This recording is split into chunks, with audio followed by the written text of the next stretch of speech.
What is going on, guys? Welcome back to another video. So about a week and a half ago, ESPN really ticked off hockey fans, NHL fans in general, when they dropped their top 100 athletes of the 21st century. And there was like 14 NBA players, but 3 NHL players. Jason Kidd made it from the NBA. Meanwhile, Patrick Kane, Evgeny Malkin, Nicholas Lidstrom didn't make it for the NHL. So the NHL, I think, is trying to make up for that, and they just dropped their top 25 NHL players of the 21st century. So I wanted to go through it right now, considering I love to react to these lists, because sometimes they're just absolutely insane. And me, myself, I am starting my revised top 50 greatest players of all time list. I'll probably post the final 20 or so on YouTube. Go check out my Instagram and Twitter. Instagram and TikTok. That's gonna start tonight. I haven't revised that in 2 years. So we're gonna react to this ESPN list of the top 25 NHL players of the 21st century, starting in the year 2000.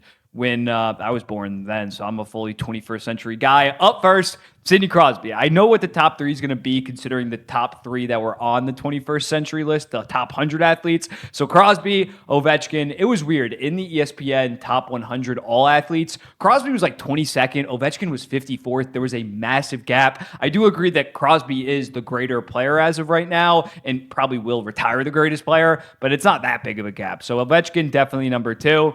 And then Connor McDavid, number 3. Some people might say it's a little bit early. The guy has 3 Hart trophies, 5 Art Rosses, has proven to be a playoff proven guy. Won the goddamn Conn Smythe this season despite losing. So I think Connor McDavid right now, I probably would have as the 3rd greatest player of the 21st century.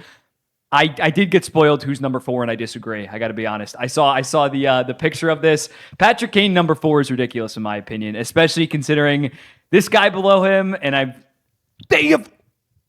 thought for sure this was going to be Evgeny Malkin. Okay, I forget Patrick Kane. Where is Evgeny Malkin on this? Where is Evgeny Malkin? Brodeur. Okay, dude. Wait, this just evolved into Evgeny Malkin's all the way down to number 9.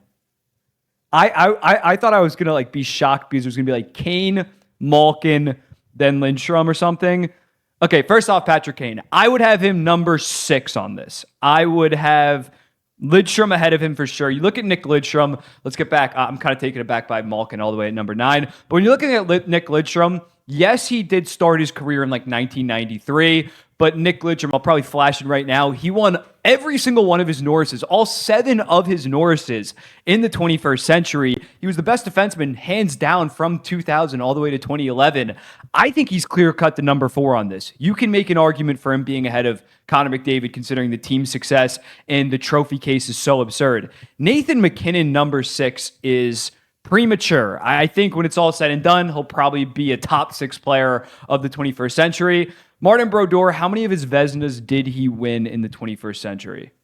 Do they even say that? He won them all 4. So I would probably have Martin Brodeur number 5 after Nicholas Lidstrom or after Connor McDavid. Lundqvist over Malkin is horrendous. And I love Lundqvist. I think he is an amazing player and a very underrated goalie. He's probably the best goalie of the 2010s generation for me, even ahead of a Carey Price for me. Personally, I think just the longevity and how consistently good he was every year. But Malkin, dude, this is a guy that was on the same team as Sidney Crosby, and despite that, was arguably better at the start of their careers. When looking at him in his first 6 seasons, he won the Hart Trophy, won 2 Art Rosses, and had 2 other Hart runner-ups. The start of Evgeny Malkin's career was insane. Yes, maybe from 2014 on, he dealt with a lot of injuries, but in terms of a peak, yeah, arguably the 4th best peak out of anybody in the 21st century. Jesus. Pavel Datsyuk, I don't know where Pavel Datsyuk's going to come up in this. His entire career was in the 21st century, I believe. Patrice Bergeron, 10. I would have Datsyuk ahead of Patrice Bergeron. I don't know if they got an anti-Russia thing going. Zdeno Chara, number 11. Love Chara. He's a fringe top 50 guy. You can make an argument. Stamkos, fair. Leon Draisaitl over Pavel Datsyuk, man. What are we doing? Brother. Joe Thornton, fair. Joe Thornton is a stud. He's probably going to be in my top 50 greatest of all time. He has the 8th most era-adjusted points of all time. I know his career started a little bit before the 2000s, I believe, but not that much. Austin Matthews, 15. Oh, dude. Again, Austin Matthews is a stud. I'm just thinking like his peak is great, but compared to some of the other 21st century guys, I'm just fixating on like Malkin, Datsyuk. They have an anti-Russia bias.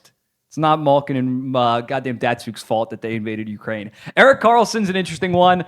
Almost made my top 50. I think if he finishes out, he should be higher on this. Probably three Norrises. And although he did kind of fall off from like 2019 to 2022, still just such a special talent. Nikita Kucherov, I think that's about a fair range for him. Marc-Andre Fleury, I think, is overrated, but they don't have him ahead of guys like Lundqvist or Brodeur. I would even have Carey Price over Marc-Andre Fleury, probably. Vasilevsky. I'm just thinking where's Pavel Datsyuk, man. Jerome Iginla, was his entire peak in the 21st century? I can't fully remember, but in terms of an overall career, this seems about right. Two-time Rocket Richard, Art Ross, probably should have won the Hart one of the years that he was the runner-up. I'm perfectly fine with that. Kopitar, yeah, his entire career is in the 21st century. He's a surefire Hall of Fame guy. Pavel Datsyuk, 22nd, man. This is a guy that peaked as a back-to-back-to-back Selke winner while putting up like 97-point seasons. Probably the most underappreciated player ever, which is fair. I mean, like, he didn't have the best he did have fantastic longevity. What am I saying? He retired way too early. He was still like a legit number one center and just hung it up. But Pavel Datsyuk should be like top 7 on this, man. That's insane. That is insane. He never won a Hart Trophy. Yes, Anze Kopitar didn't win a fucking Hart Trophy. The double standard is crazy, man. Crazy. Duncan Keith, perfectly valid. 2-time Norris. I think that some people do overrate him a little bit, but the track record, 3 cups, 2 Norrises, you really can't deny that. Then we got Victor Hedman. Fair. I think Victor Hedman is a top 75 player all time as of right now. I think he could definitely finish maybe sniffing top 60 in his prime for a 6-year stretch. He was pretty easily the best defenseman in the NHL. And then we got Jonathan Quick. Do they have any honorable mentions? Because I know they're forgetting people. I know I'm forgetting people right now. Pavel Datsyuk, 22. Evgeny Malkin, 9. Oh, my God. Matthews, 16. Nikita Kucherov should be ahead of Austin Matthews, that's for sure. Karlsson should be ahead of Austin Matthews, that's for sure. This list is bad, dude. This list sucks. Again, I thought Kane was going to be... How is McKinnon so hot? I'm gonna be honest. McKinnon's probably a top 75 greatest player of all time at this point. He's been like a top 3 player for the past 5 or 6 seasons. But again, ahead of Brodeur, who most of his prime was during this. Ahead of Lundqvist, whatever. But Malkin is crazy. McKinnon over Malkin is crazy. And then Bergeron, like, dude, Datsyuk and Bergeron have, in my opinion, about the same all-time career. I think Datsyuk was the better overall player in their prime. He was basically Bergeron, but then slightly better offensively. I understand maybe having Bergeron higher just because he did play longer and like was still insanely elite towards the end.